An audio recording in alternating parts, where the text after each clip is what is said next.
Hey guys, what's up? Endgame with a Path of Exile build guide, and today I want to show you the Sunder League starter. So everyone, if you will be playing the Volcanic fissure of snaking, but the problem is you kind of need to get it in your lab, and if you didn't get it on a lab, it costs around 20 to 30 C right now. And honestly, Sunder is equal good as long as you're in the first levels of the map. So yeah, of course, Volcanic fissure of snaking is better, but Sunder is also fine to at least prioritize your upgrades for other things like getting a Calm's Primacy. I got this one for around 13C, and I will invest the chaos later on into Volcanic fissure of snaking, but I want to show you how you can league start with it, because you will get Sunder after Act 1, and I also made another video where you can check out the Act 1 until the Sunder. It's pretty easily. You can even start and doing maps with Sunder. Currently I'm around T5 maps, and I already got some maps done, and yeah, as you can see also in the showcase, it is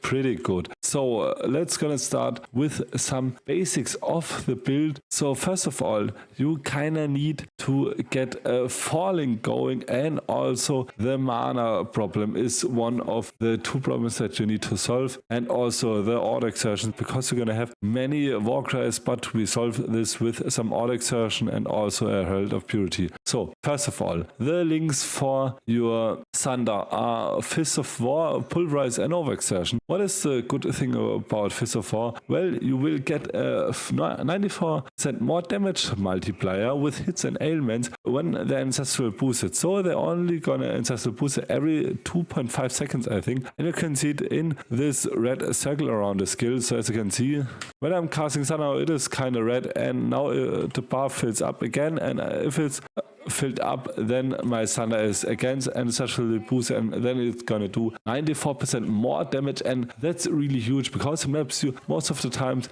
jumping, then Sunder, then jumping, then Sunder again. You will have most of the time the 94 damage more multiplier up, and that's huge. Also Pulverize, so you're gonna do even more melee damage, and you have less attack speed, because that also helps with the Fist of War, and also Overexertion. You're gonna deal more damage for each war cry exerting them. So after you exert your war cry, you're gonna have a number on your war cry, and then you're gonna do more damage, or gonna get some endurance charges for it. So that's really important. You can already start when you got Sunder with things like fast attack or ruthless. It is also in my POB. It is still the Fabgun POB, as I said in my last POBs. I'm still need to play more PoE again to build my own POBs. But yeah, with that combo, I completely melted the campaign, and I'm also completely melting the maps. I will show you one little example of a tier 2 channel map, how good it is. As I said, I only have solar cell phone gear right now, and you can just jump and then cast the Sunder, and then jump again, cast the Sunder, and as you can see, they're all one shot. Yeah, and the only thing that I got from trade was Calm's Primacy, and even without Calm's Primacy, a good rare weapon with high physical damage and also high flat physical damage is also completely fine. And currently I think I'm at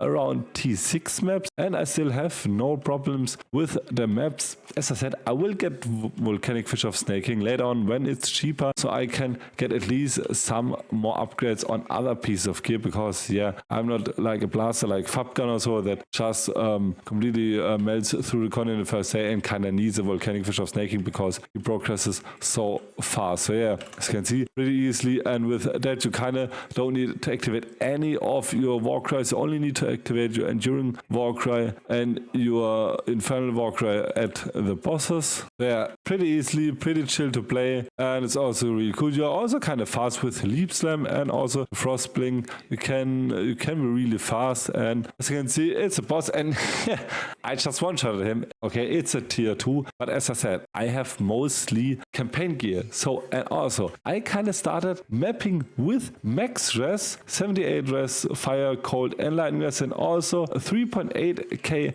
life, and also around 52% physical damage reduction. how did I do this? Well, you just need to play with the new mercenary mechanic, so it's really cool. So the new link mechanic, the mercenaries are really cool with that. I got really great gear. I got this helm with triple res and 70 max life. I got this amulet with huge max life and all res. I got the boots, I got the gloves, the belt, and my chest, my rings. I got everything from the max, and you just kind of need to talk to the mercenary and look for a good armor piece that you can extract and then put it on yourself, like this one or another amulet or something, and then you're gonna be in a really great position. So as you can see, these gloves have a great flat damage value and also for the lightning rest, then you can just kill him and then you're gonna get your gauntlet. And for the mercenary, honestly, for the campaign, just take the Bowie. At least for me, it was the best one because it got the assassin's mark, so curse an enemy, making them more vulnerable to critical strikes. Okay, that doesn't help us because we cannot critical strike, but killing the cursed enemy will grant life and mana and a power charge, so that's really great. So we're gonna get a power charge and also we're gonna get life and mana, and you can also play with the sniper mech because he got a poacher's mark, and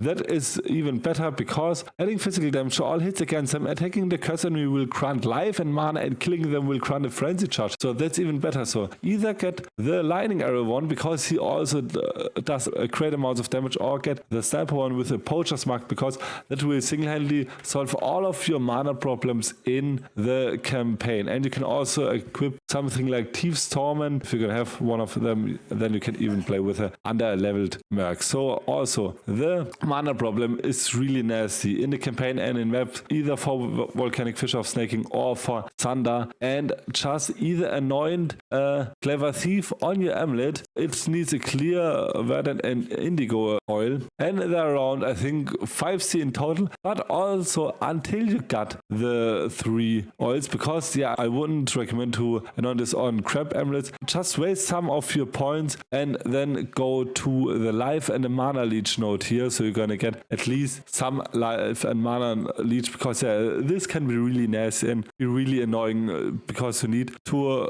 remove some of the auras. As you can see, I still not have blood and sand activated because I kind of need more reservation, or I kind of need more mana to get it all going. So these are kind of the problems, and also the new Mercs, as I said, they're really great value. Try to get your gear through the Mercs. And now which skills did I get?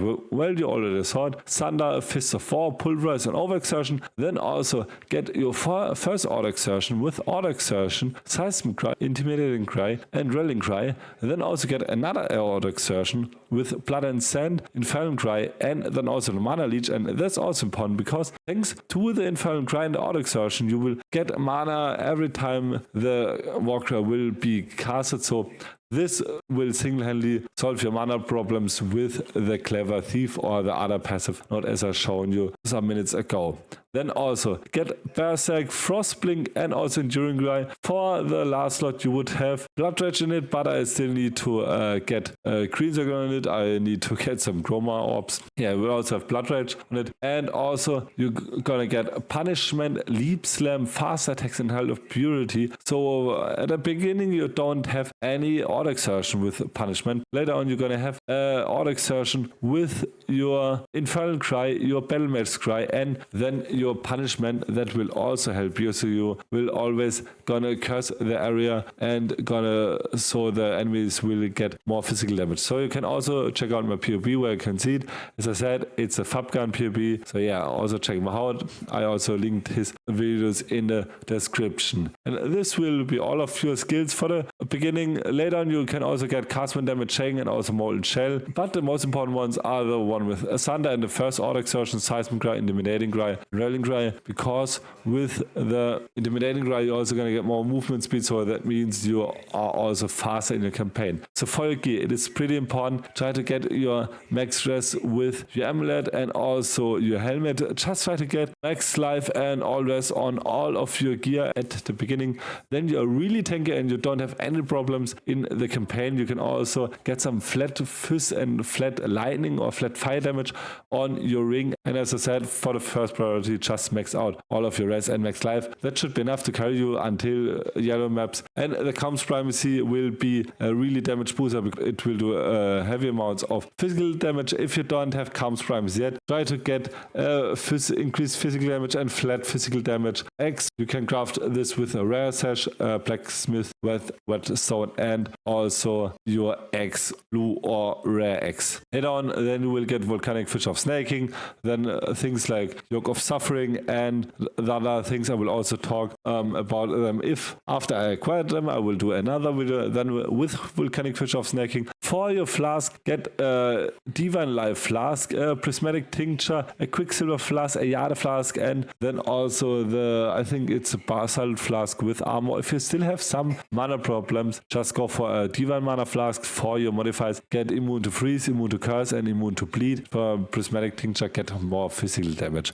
So first tendency, start with Grave to Slaughter first. You're gonna have also a faster travel through with your Leap Slam because of more attack speed. Then get Rite of Ruin, and after that you will gonna melt all of the content, and then get Wardbringer, and for your Uberlap get Aspect of Carnage. For your skill tree, that's also kind of important. First of all, you're gonna start in this route, then also get Versatility first, so you can solve your Dex and Int problems, because you kind of try to have lower Int and Dex gems. As you can see, my Blood Rage is level 5, the Mana Leech is level 3, Fast Attack is level 7, and Frostblink is level 6. I didn't level them because we don't have the required Int and also Dex. So then you will go through Butchery, and you will get all of your life nodes first, and then you will get Resolute Technique, so it cannot be evaded, and then also get Battle Drain, so you have more maximum rage, and also Rage Mastery, so you have even more rage. And then also get X Mastery, so you're gonna get more rage and hit with X's, and also Slaughter, so you have increased physical damage.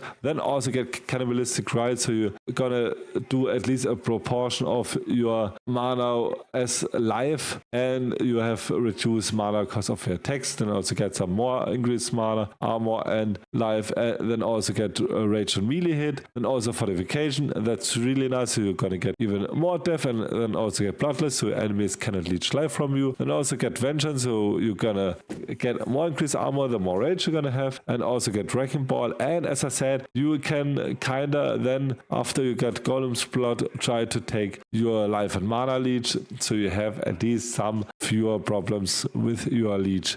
And then also get Disciple of Unyielding and Charge Mastery. Thanks to Disciple of the Unyielding, you're gonna have a chance again endurance charges on kill, and for bosses you will cast your Enduring Cry for endurance charges, so yeah, you will have always enduring charges up, and also Vigor and Savagery, and then also get some max stress, and then you also should be fine. And in the late game can get some Glaster tools, but I will do another video on that. So I hope I could show a cool League Starter guide. As I said, it is Sunder, not Volcanic Fish of Snaking. You don't need this at a League start. And yeah, if you have some further questions, please ask them in the comments down below. Also leave a like and a sub on my YouTube channel and my other social media links, and also I would appreciate it a lot. And until next video, bye.